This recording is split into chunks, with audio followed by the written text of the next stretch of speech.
নমস্কার বন্ধুরা, সন্ধ্যা রান্নাঘরে আপনাদের স্বাগত। আবারও চলে এসেছি নতুন একটা রেসিপি নিয়ে। আজকে রেসিপি ফুলকপির কোরমা। এখানে আমি একটা ফুলকপি নিয়েছি। এই ফুলকপিটা ডুমো ডুমো করে কেটে নেব। দেখুন, এখানে নিয়েছি দুটো পেঁয়াজ বড় বড় করে কেটে নিয়েছি, সঙ্গে 4টে লঙ্কা নিয়েছি, একসাথে বেটে নেব। এখানে একটা পেঁয়াজ নিয়েছি বড় সাইজের, সরু সরু করে কেটে নিয়েছি, বেরেস্তা করব। আর এখানে নিয়েছি আদা রসুন বাটা, এখানে নিয়েছি কিছুটা দুধ, এখানে নিয়েছি টক দই, আগে থাকতে ফেটে রেখেছি। দেখুন, ছোট বাটি হাফ বাটির মতন টক দই নিয়েছি।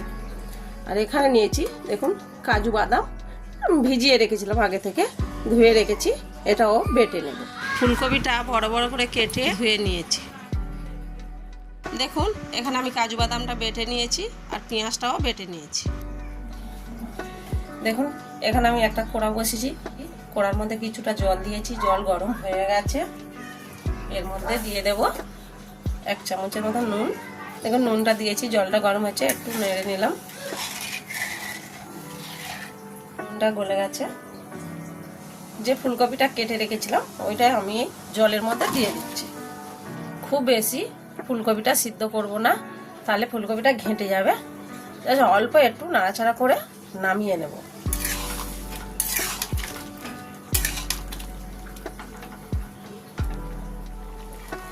দেখুন, টকবক করে ফুটে গেছে। আমি এবারে একটু নাড়াচাড়া করে নামিয়ে নেব। দেখুন, এখানে আমি কড়া বসিয়ে দিচ্ছি, কড়াটা গরম হয়ে গেছে। কড়ার মধ্যে কিছুটা তেল দিয়ে দিচ্ছি, নেড়ে নিচ্ছি। যে ফুলকপিটা ভাপি নিয়েছিলাম ওটা তেলের মধ্যে দিয়ে দিচ্ছি।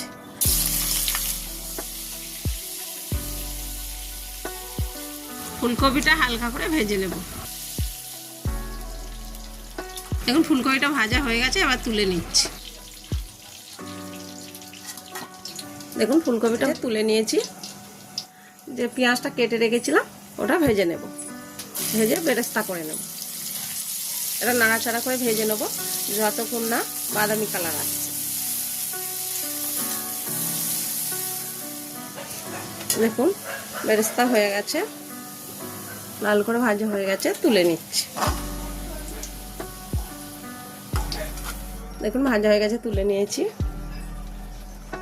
এবার ওই তেলের মধ্যে দিয়ে দিচ্ছি 2টো শুকনো লঙ্কা, 1টা তেজপাতা, 5টা গোলমরিচ, 3টে এলাচ, 3টে লবঙ্গ আর ডালচিনি 2 টুকরো।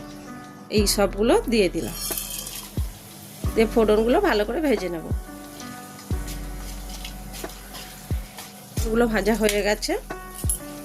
এবারে আমি এর মধ্যে দিয়ে দিচ্ছি যে পেঁয়াজটা বেটে রেখেছিলাম, পেঁয়াজ আর কাঁচা লঙ্কা, ওটা এর মধ্যে দিয়ে দিলাম।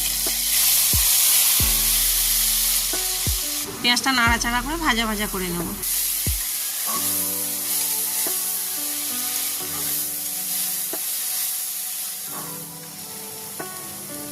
এবারে দিয়ে দিচ্ছি এর মধ্যে বেটে রাখা ভর্তি করে 1 চামচ আদা রসুন বাটা।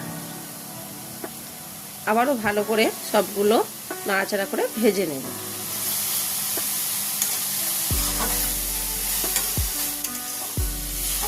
দেখুন, মশলাটা ভাজা হয়ে গেছে। আর দিয়ে দিচ্ছি 1 চামচ নুন, আর দিলাম অল্প কাশ্মীরি লাল লঙ্কা গুঁড়ো, আর দিয়ে দিচ্ছি স্বাদ মতন চিনি। এই সবগুলো ভালো করে মিক্স করে নেব নাড়াচাড়া করে।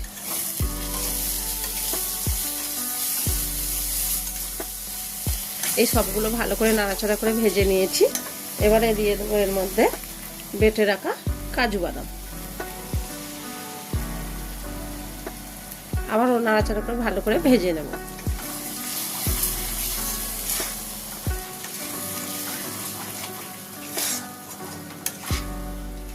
দেখুন, তেল ছেড়ে দিয়েছে। আমি আবারও একবার নাড়াচাড়া করে নিচ্ছি।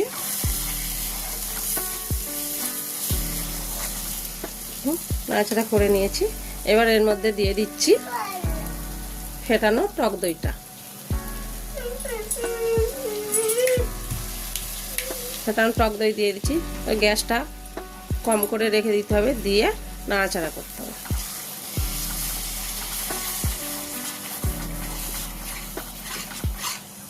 না হলে দই কেটে যাওয়ার ভয় আছে। আগে থাকতে দইটা ভালো করে ফেটিয়ে নিতে হবে, না ভালো করে ফাটালে তরকারির মধ্যে দিয়ে নাড়াচাড়া করলে দইটা কেটে যেতে পারে। আগে থাকতে ভালো করে ফেটিয়ে রাখলে দইটা কেটে যাবে না। যতক্ষণ না তেল ছাড়ে ততক্ষণ একটু ভালো করে কষিয়ে নেব। আবারও নাড়াচাড়া করে নিচ্ছি।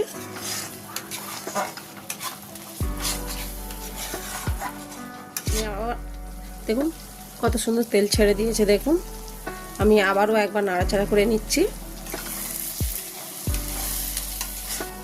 এবার এর মধ্যে দিয়ে দিচ্ছি জল।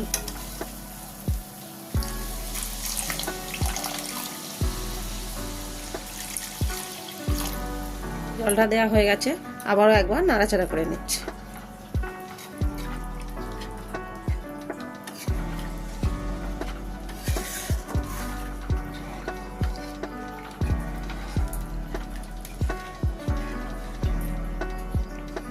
সমস্ত উপকরণগুলো ভালো করে মিশে গেছে জলের সাথে।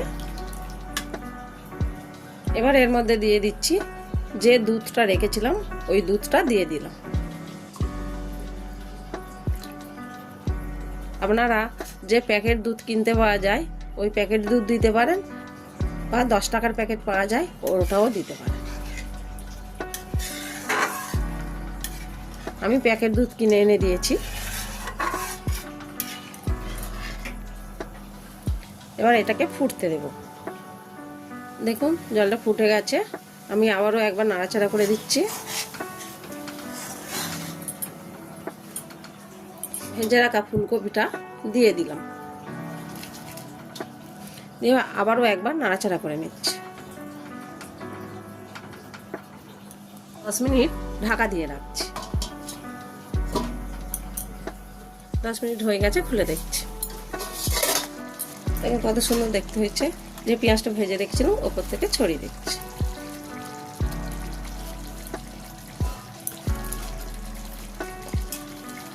ফুলকপির কোরমা হয়ে গেছে। দেখুন কত সুন্দর দেখতে লাগছে। বেরেস্তাটা দিলে খুব সুন্দর খেতে লাগে, দেখতেও সুন্দর লাগে। আমাদের ফুলকপির কোরমা হয়ে গেছে, ঢেলে নিচ্ছি। দেখুন বন্ধুরা, আমাদের ফুলকপির কোরমা তৈরি। এটা যেমন সুন্দর দেখতে তেমন সুন্দর খেতে। আপনারা অবশ্যই একবার বাড়িতে বানিয়ে খেয়ে দেখবেন। আর আমার ভিডিওটা যদি ভালো লেগে থাকে কমেন্টে জানাবেন।